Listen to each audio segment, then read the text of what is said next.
Bueno, aquí,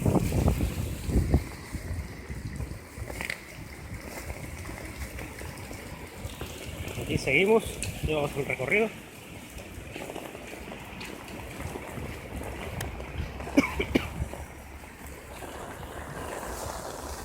Con la novedad que se rompió mi sombrilla, pero aquí seguimos informando. Y vemos cómo está la situación de este lado, con esta pequeña tormenta. Vamos a cruzar del otro lado ahorita para que vean cómo está de este lado.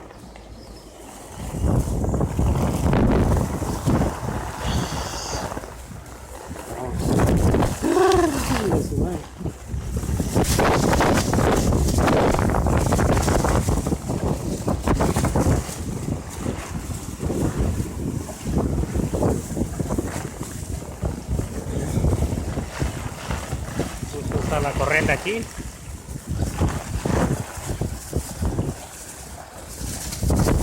Fuerza del agua.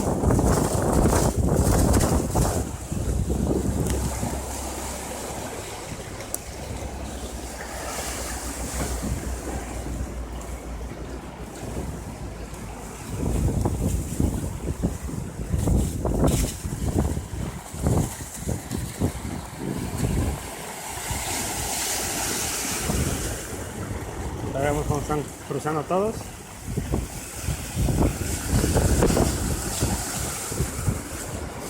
Vamos a pasar por una parte.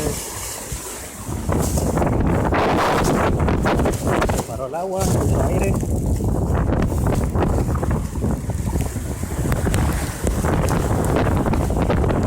Ya vamos a cruzar.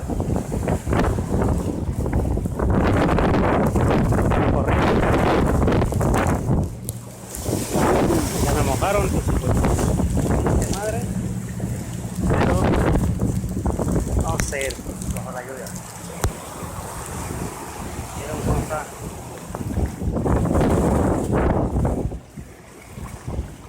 El agua rebosando las banquetas.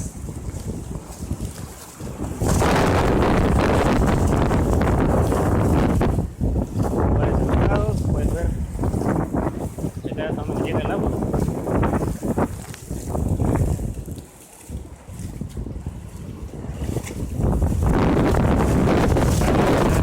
Todo, la banqueta.